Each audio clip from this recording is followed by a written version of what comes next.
Scientific reason ఏంటంటే ఇప్పుడు ఈ రూమ్ ఉంది, ఈ రూమ్ లో ప్రతి దిక్కు నుంచి ఒక ఎనర్జీ పాస్ అవుతుంటుంది. ఈస్ట్ నుంచి నేను ఏదైనా సాధించగలను అనే సెల్ఫ్ కాన్ఫిడెన్స్ ఎనర్జీ పాస్ అవుతుంది.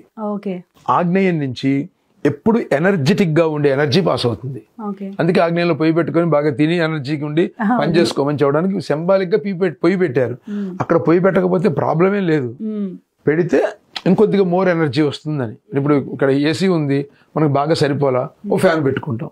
ఎక్స్ట్రా పెట్టకపోయినా ఓకేనే, పెడితే ఇంకొద్దిగా కంఫర్ట్గా ఉంటుంది అంతే. అలానే సౌత్ నుంచి ఎర్నింగ్ ఎనర్జీ పాస్ అవుతుంది, అది నాలెడ్జి, చదువు, డబ్బు, ఇలా ఎనర్జీ పాస్ అవుతుంది.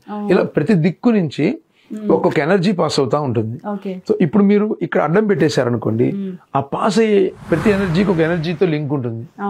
సెల్ఫ్ కాన్ఫిడెన్స్ ఎనర్జీ కావాలి. ఎప్పుడు వస్తుంది? నువ్వు ఎనర్జెటిక్ గా ఉన్నప్పుడు. ఎనర్జెటిక్ గా ఉండాలి ఎప్పుడు వస్తుంది?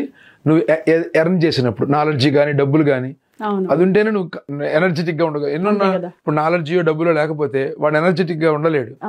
ఇప్పుడు ఇది ఉందనుకో, ఎప్పుడైతే నీ దగ్గర ఇవన్నీ ఉన్నాయో, నైరుతి నుంచి అంటే నైరుతి అంటే south west corner planning energy pass అవుతుంది. సో నువ్వు ప్లాన్ చేసుకుంటావు.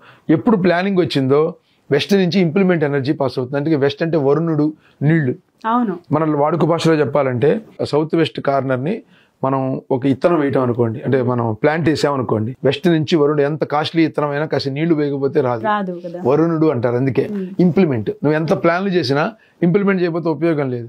అందుకని చూడండి, లింక్ చూడండి ఒకదానికి. అది ఉన్నవాడు ప్లాన్ చేస్తాడు, ప్లాన్ ఉన్నవాడు ఇంప్లిమెంట్ చేస్తాడు. ఇంప్లిమెంట్ చేస్తే వాయువ్యం రిజల్ట్ వస్తుంది, డెవలప్మెంట్ ప్లేస్.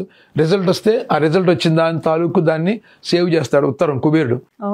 అందుకే ఉత్తరం నుంచి ఏం రావు. ఉత్తరం అందరూ అనుకుంటారు చాలా డబ్బులు వస్తాయండి అని. ఉత్తరం నుంచి ఎందుకో తెలుసా? ఉత్తరం కుబేరస్థానం. కుబేరుడు ఎవరికైనా ఊరక డబ్బులు ఇస్తాడా? తిరుపతి వెంకటేశ్వర స్వామి కేవలం మీకు నాకు ఎందుకు ఇస్తాడు? మనమైనా అప్పు చేయాల్సింది. ఆయన ఇన్ని వడ్డీలు ఇంకా కడుతున్నాడా? మరి వడ్డీ ఇప్పిస్తాడు మహా అయితే. ఆయన ఎందుకు ఇస్తాడు? ఇప్పుడు మరి ఏం చేస్తాడండి అంటే, నువ్వేం చేసావో ఇంప్లిమెంట్ చేసి నువ్వేం సాధించావో దాన్ని డబల్ చేస్తాడు. లైక్ బ్యాంకు, నువ్వు పెడితే వడ్డీ ఇస్తాడు, తీసుకుంటే ఇంట్రెస్ట్ అడుగుతాడు. దీన్ని డెవలప్ చేస్తాడు. ఎప్పుడు దీన్ని డెవలప్ అయిందో, నువ్వు అనుకున్న వాటికంటే వచ్చిన వాటితో ఇంకా డెవలప్ అయ్యి బాగా వచ్చిందో, ఈశాన్యం peace of mind, devotion energy, ప్రశాంతంగా ఉంటావు. ఈశాన్యంలో దేవుడిని పెట్టుకుంటాం. ఎందుకు పెట్టారంటే ప్రశాంతత కోసం. ఇప్పుడు నైరుతిలో మాస్టర్ బెడ్రూమ్ అంటారు ఇండియాలో. ఎందుకు? ఇదివరకు పాతకాలంలో ఒకే బెడ్రూమ్ ఉండేది, ఇంటి పెద్ద ఉండేవాడు, మిగిలిన వాళ్ళంతా హాల్లో పడుకునేవాడు. ఆ హాల్లో వాళ్ళు పడుకొని ప్లానింగ్ చేసుకుంటారు. అరే పిల్లలకి స్కూల్ ఏంది, ఇదేంది, అది ఏంది, అమ్మాయి పెళ్లి ఏంది, ప్లానింగ్ చేయడం కోసం నైరుతిలో మాస్టర్ బెడ్రూమ్. ప్లానింగ్ ఎనర్జీ, నువ్వు అక్కడ బెడ్రూమ్ ఉన్నా లేకపోయినా ఎనర్జీ వస్తుంది, నువ్వు చేస్తావు. ఉందనుకో కంఫర్ట్ ఇంకొద్దిగా బాగుంటుంది.